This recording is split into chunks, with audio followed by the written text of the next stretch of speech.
Good morning guys! So today we are going to Dumaguete City. Are you ready?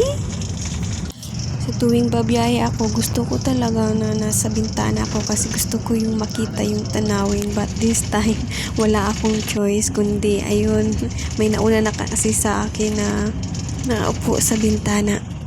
Nagandahan ako sa punong ito kasi ang ganda ng kanyang mga bulaklak. Parang sa Korea ko lang ito nakikita eh.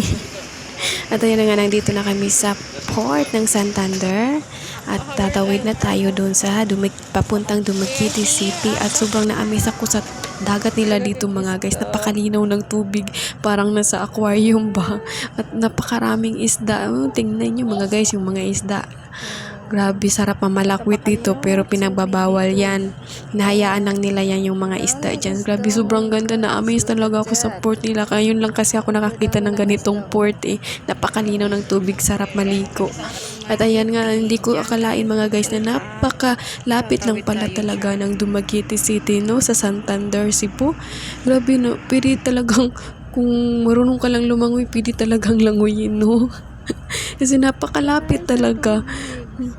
Hindi ko na-expect na ganito pala, no, na grabe yung aming pagtawid dyan mga guys is 25 minutes lang. Almost 25 minutes lang talaga.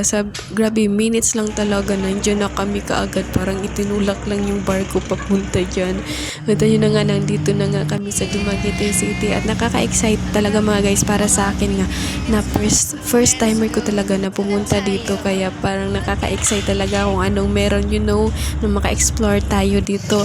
At ayun nga, parang nasa Masbate lang ako, no, parang bumalik din ako sa Masbate kasi yung tanawin mga guys, parang nasa Masbate lang, yung naka-tricycle, yung maraming tricycle kasi doon sa Masbate tricycle lang talaga yung mga namin doon.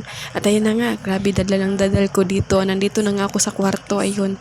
At pagkagabi nga, pumunta kami dito sa Boulevard, dito sa Dumaguete City. At ayun, naglakad-lakad kami at naghahanap na rin kami ng makakainan. Kaso yung mga nakita namin is mga street foods lang. Kaya ayun, nauwi kami doon sa Chowking na lang kami kasi yun lang 24 hours.